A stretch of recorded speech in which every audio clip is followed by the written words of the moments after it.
Wonderful. So I think we are going live. I'll just thank you for joining me already. And I just wanted to check we are actually live. We're up to episode 16 of FemGineer Chats, which is very exciting. I didn't think I'd get this far.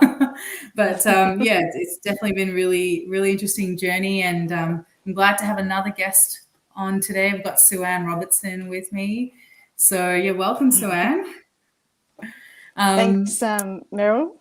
Yeah, no, it's good to have you on. I'm excited about today's topic. We are talking about easy, breezy, plastic free. So yeah, very fun stuff. I'm just checking that I am live. So just give me 1 minute. All right, that's good. It looks like we are good to go. So I had a chat. I met Sue-Ann probably a few months back, but we've actually known each other for just about a year. But we started talking again a few months back, and wanted to kind of explore this topic around going plastic free and sort of understanding, plastic in our day-to-day lives in a bit more detail.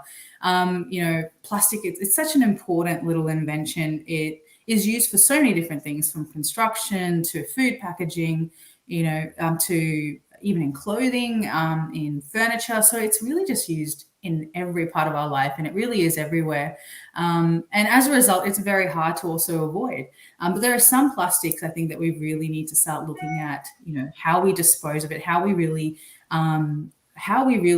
act towards plastic in our lives and changing that culture around it, because it's obviously having a lot of adverse effects on our natural environment. We all hear about the whale that's, managed to choke on some microplastics or consume lots of microplastics, and that's quite devastating stuff. So, it's really good to talk about this, because it releases a lot of greenhouse gas emissions and is really definitely a problem inextricably linked to climate change, and our human behavior around it, I think, is what we need to start looking at. So I'm really glad to have Sue-Ann on board. She's from Green Dandelion and, has been working a lot in this space.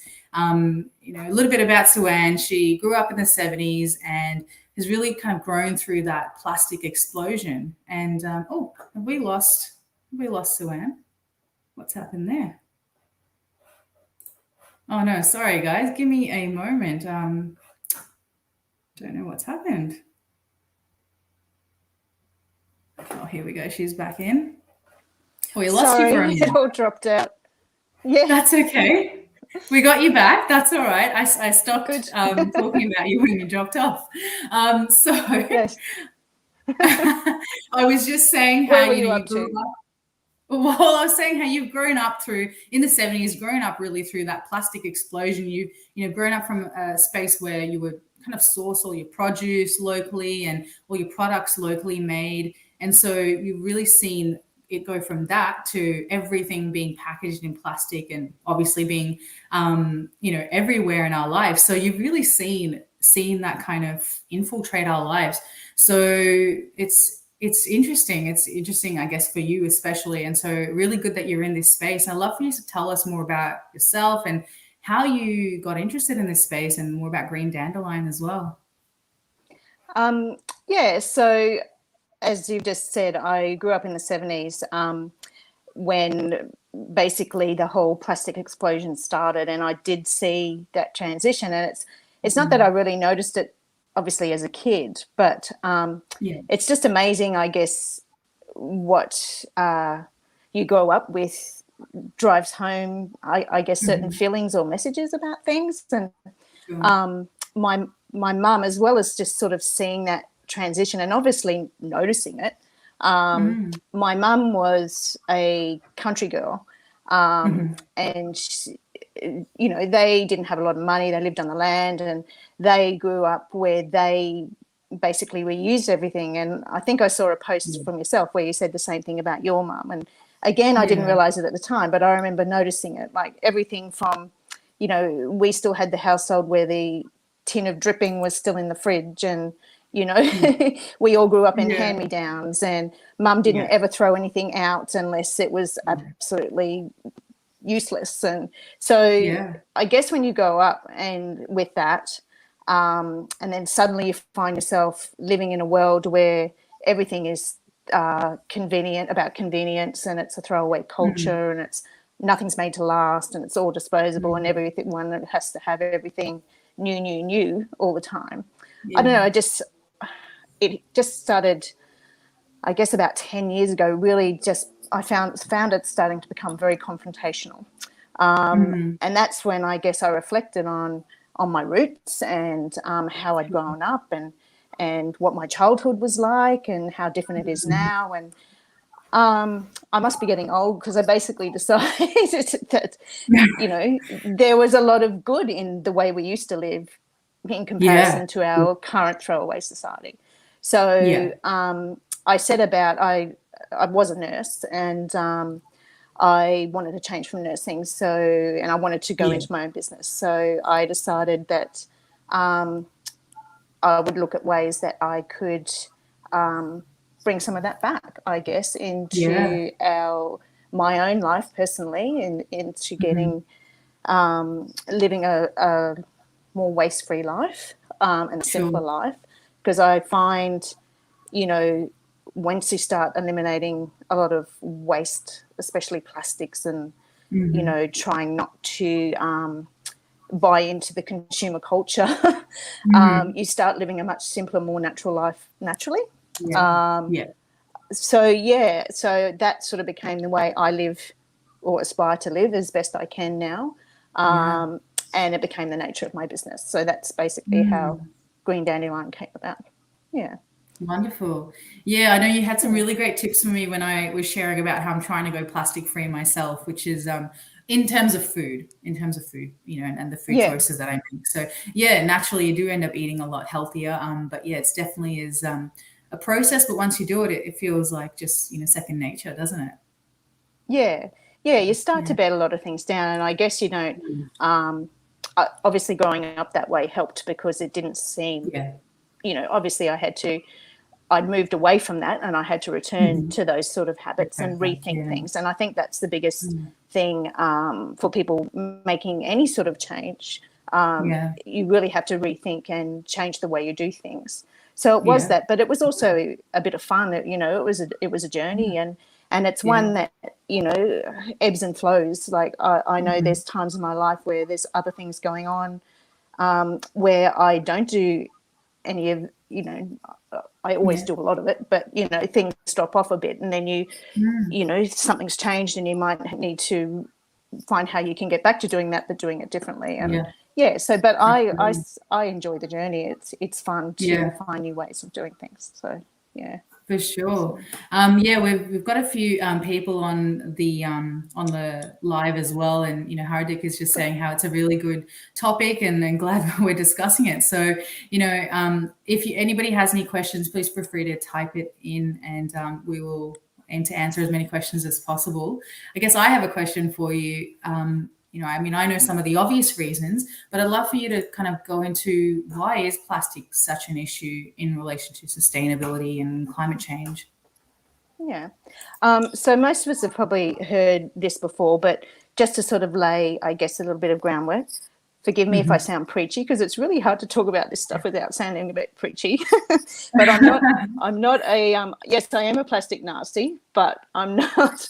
I'm all about meeting people where they're at, and I'm a big believer in small changes. So I really don't try and shove all this stuff down people's throats, because I really think if people just change even just one little thing, and everyone across the globe is doing that, then collectively the difference is massive.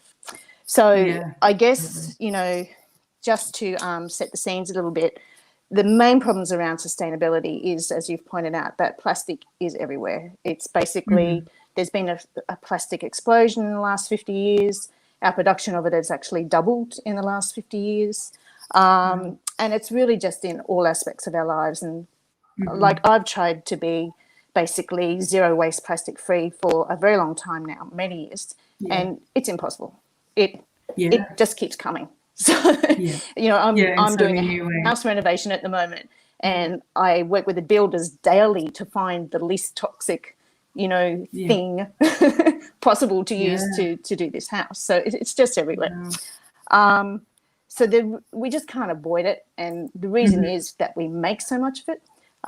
So 100 million tons annually worldwide is made of that, and, and then we also use so much of it. So there's this basic production consumption, just out of control situation going on.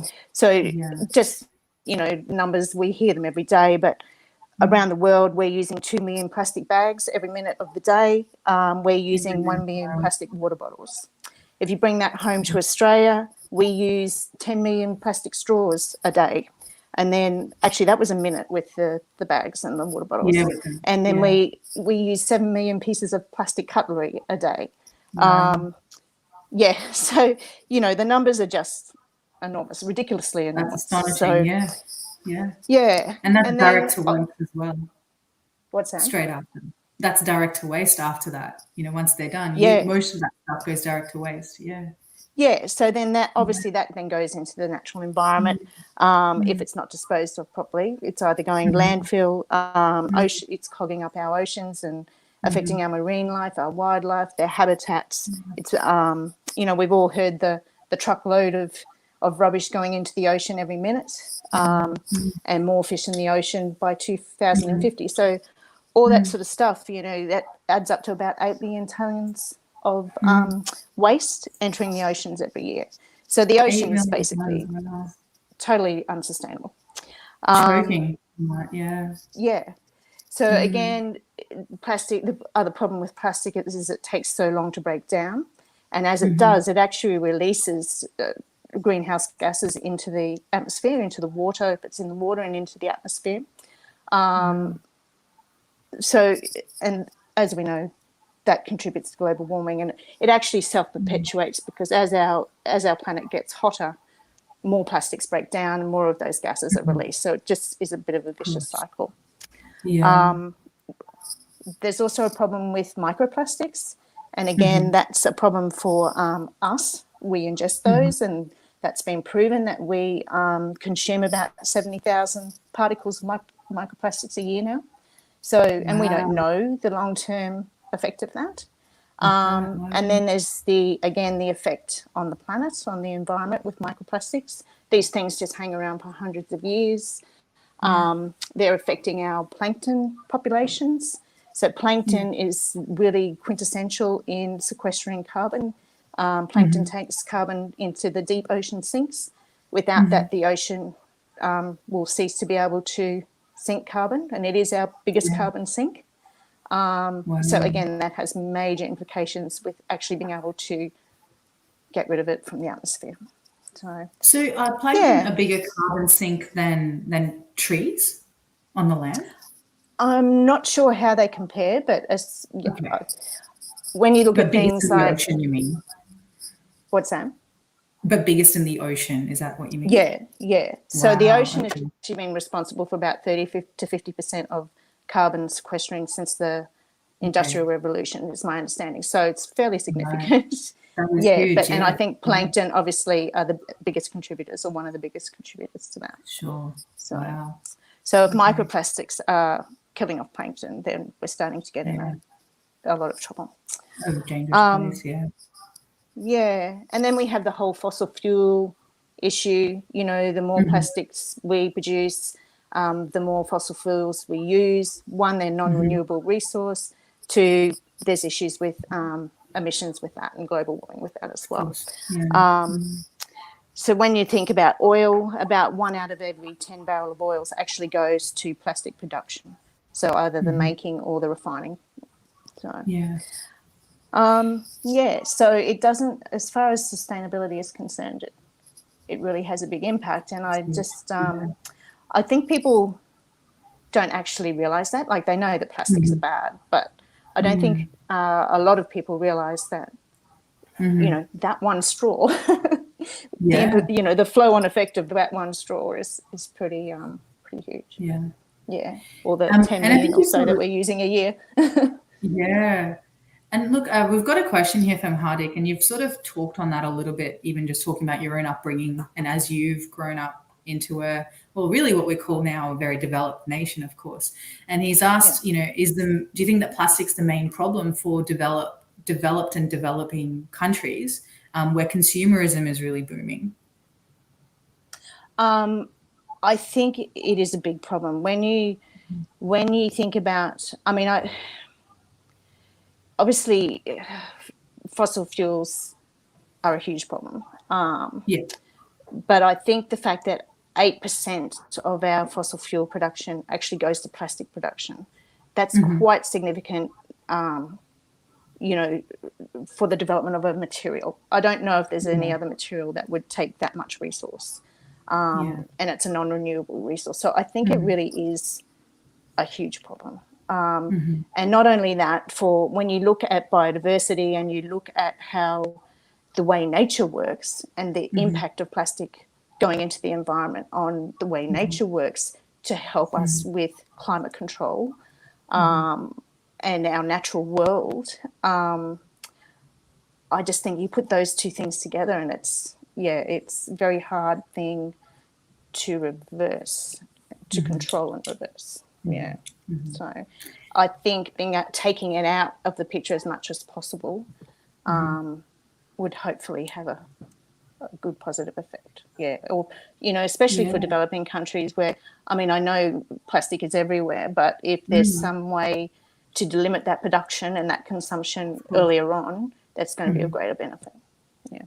Yeah, I think it takes a lot of planning at first hand. And the issue, like, it's a big question and it's quite a big answer as well to it. I think just reflecting kind of quickly on, I mean, I'm Indian and, you know, I grew up in Australia, but I sort of have some idea of how my parents would tell me, like, you know, when they used to get food parcels, if you were to kind of get takeaway, it would come in like a banana leaf or something quite sustainable and natural, or clay pots and different sorts of things like that, or you take your own container and that sort of thing. Whereas obviously now, you know, plastic is everywhere, even just in India, with all of the takeaway food at the very least. So I can speak to that and say I've seen that change happen. And actually, you know, the first time I went back was when I was 18. And from 18 to then I think 20 was when I went the next time. I saw a huge difference. So I think, it definitely speaks to that it is really directly related. Yeah, and I think that's really sad too, because to me there's a little bit of loss of culture there. Like I've always loved, you know, and I was actually even talking to a guy about this today at a cafe downstairs. I took my stainless steel tin to get a takeaway in because I'm that person. I have the cup and the tin. And he's like, oh, this tin reminds me, because he grew up in India. And he said, this tin reminds me of the tiffin tins in India. And, you know, everyone had their meals delivered. And I just love those stories, you know. And like, I just think it's so sad when that gets replaced with a plastic bag and a plastic container. It doesn't have the same feel. And no, it's not the same at all.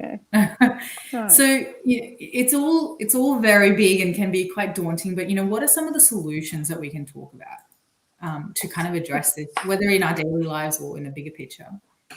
Yeah. So I guess bigger picture wise, the only answer really, and as I just sort of suggested, is we need to curb production and we need to curb consumption. You know, that's all we can do, because if we keep going the way that we are, the situation is just going to get worse. And it's, you know, not only about climate change, but looking at our at nature, our environments and our wildlife. I mean, obviously, you know, infrastructure and all those sort of things are impacting that as well. But the fact that we're, you know, down to the microscopic level, this material is infiltrating everything. We just have to make it stop. At the moment, in Australia, as we said, most of what we use is sent to landfill. Only 9% of that is recycled. So we just keep making it. We're not, or throwing it away. We are not reusing it and pulling it back out. So unless we do something now, you know, I'd hate to think where things are going to end up. The Australian government, as far as I know, does have a national plastics plan to look at increasing recycling rates and, looking at environmental impacts and, reducing waste, trying to encourage people to reduce waste in production. It's always a slow burn. I always think that sometimes you're better off looking at private industry and investment, and even community-led action. So things like Plastic Free July and, things that Sea Shepherd are doing, and multiple other community-led organisations are doing some great work in making people more aware, and giving people strategies for change. So local governments are obviously bringing in plastic bans now. So I think on an individual level that allows us actually to have quite a big impact on demand, consumer demand. And I think that brings it more into your sort of retail business level as well, because, hospitality industry is put into a situation where they're not allowed to use straws or stirrers and cutlery and all that sort of stuff anymore. So they have to be looking at better options. So the more legislation we have, the better. But it also means that individually, if we can be taking that out and not buying that stuff ourselves, or buying stuff that's packaged that way ourselves, then it helps to drive that change. Absolutely. And I think that's why Coles or Woolworths have they're hearing people, and they're looking at sort of rolling out bulk food sections in the store, at least in 1 or 2 stores in Melbourne, and then maybe see if it'll take off, which I think it will. People are becoming a lot more conscious of their buying power. It's interesting what you say. They've got the National Plastics Plan in Australia, and I recently talked about a report that KPMG did, commissioned by CSIRO. So CSIRO in Australia, for those who don't know, are the kind of like the science-based organisation, peak science organisation really in Australia. And so they talked about the circular economy and reusing our waste, and how that can really generate up to $23 billion in gross revenue or GDP value by 2025. So that's only 4 years away, not even 5, which is incredible. So there's a big opportunity there on the plastic side of it, but also being conscious of the fact that bringing plastic out of waste and then reusing it will still kind of continue to lead to the same problems.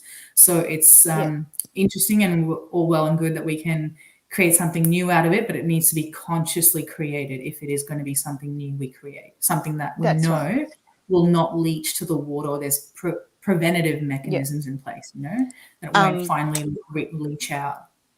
I don't know if you saw the story I don't know if it was the recent bushfires, but in a fire incident in the last couple of years, where in national forests there was a bridge built out of recycled plastics going to an Indigenous site, and in the fire, the bridge exploded and destroyed the site. So it's just things like that someone obviously thought they were doing the right thing. They'd recycled the plastic. They built this great bridge, and it destroyed a really important site. So you're exactly right. It has to be used very mindfully. And I do wonder about that. They're talking about reusing plastics in resurfacing roads and things like that. Fantastic. But again, in that scenario, what is going to happen to that material? For sure. And I think we're starting to move away from this Band-Aid view, like, let's put a Band-Aid on something. So, take out plastics that can be recycled, make it into something recycled product. But we're moving away from that thinking to, okay, but holistically, what does this look like? And I think that's where things like the circular economy and the donut economy, the 2 different economies, come into play, because we're not just looking at regeneration, we're looking at distribution, and we're looking at not exceeding our ecological barriers, which we are very close to doing, That's right. So it's all really, I think we use the resources of about 1.7 planets, don't we? Not only one planet. The number, I forget the number, but it's incredibly huge. So look, it's really interesting topic, and I guess individuals can make a difference, right? We all have an opportunity to make change just through our individual buying power. I think that's the best part, is we don't have to wait for somebody else. to bring in legislation or put in a business plan or whatever. Yeah. Yeah. So as far as individual actions concerned, I see we're sort of getting a little bit short on time, but I just wanted to mention that if people are looking at making changes, then I really use I think most people are aware of the 6 R's of sustainability, but I use the 7 R's. So the rethink, refuse, reuse, reduce, repair, recycle, and rot system. Did you want me to talk a little bit about maybe just a good way to get started very quickly? Yeah, please do. So when we were chatting on Facebook, when you posted about trying to change things at home, I suggested to you to do a bin audit. And I was going to say that today. So by doing a bin audit, the purpose of that is to identify basically what plastics you're using or what products you're using that are creating the most plastic waste. So if you're looking obviously to reduce that, then the idea is to rethink those products. So a good way to do it really is to set up a system where you have a recycling, so no landfill bin, get that out of your life, but have a recycling bin, a compost bin, and then a soft plastic recycling bin, and then just really look at what you're putting in there. So just by doing that for a start, you're diverting everything from landfill and you're sending it to the right place. But you'll also help you to identify what you're using. So the idea is from here on in is to refuse to buy any products that have packaging, or when you throw them out, don't go into those bins. Like don't buy anything that you would normally put into the landfill. But also look, there's multiple ways of doing that people can ask me about if they want to. But use up what you already have at home, but then, sort of do your research about if there's better products or better ways of doing things. So if you're finding that where you buy your fruit and veg wraps everything in plastic, maybe you go to the farmer's market and use your homemade produce bags to buy your fruit and veg. So I don't know if that helps at all, but I can talk quite a lot about all this. I'm just conscious of time. But if people are just wanting to make a start, really it's probably the best thing to do is the bin audit, separate your bins, choose things that don't go in that landfill bin at least, and try to minimize what goes in those recycling bins. And that may just be really about questioning what you buy and really rethinking what you buy or how you do your whole food process. No, I really like that. That's a really great suggestion on where people can start, because that way they understand where they're at, and then they can slowly start to reverse engineer that down to, okay, how do I now make my better choices? It's really good. I mean, I'm sure people would love to get in touch with you as well to kind of maybe explore what green dandelion can do for them, and how they can change their lives. So how do people get in touch with you, Sue-Ann? So I have Facebook and Instagram. So there you need to pop in either green dandelion Toowoomba or TWBA. I also have a website, and you can contact me via the contact form on my website. So basically I have a little eco store, but if people want to, I might put what I've written up on my blog this week, so people can probably check out the latest blog, because there's a lot more link that in there the comments. with tips. Wonderful. But I'm more than happy to talk all day about all this with anyone if they want to get some ideas. Please link that in the comments. I'd love to read that as well, and then I will link your business, your website as well. So that's a good place to start, and then they can branch out, find you how they wish to. This has been super informative. I've really found it useful as well. I think the bin audit's a really great suggestion, and just talking about this problem is really great to kind of understand how individuals can make some better buying choices as well. That's really good. Thank you so much. It's been great to talk to you. Joining me. Yeah, it's been really wonderful. Thank you, we everyone. We can do episode 2 if you like. And I can talk more about how to actually do the plastic free. I know you have so much to get through. No, I think, it's interesting. There's definitely more information to share for sure. We'll have to look into that. But yeah, thank you so much for joining me today, and everybody who stayed on live and watched and asked questions. Yeah, episode 17 next week. And if you haven't, if you've missed this episode or want to catch a replay on the others, I will also link my YouTube channel. That's where all the other episodes are. But thank you all for joining me, and enjoy your evenings or your days, wherever you are. And we'll see you soon. Thanks, Mary. Bye.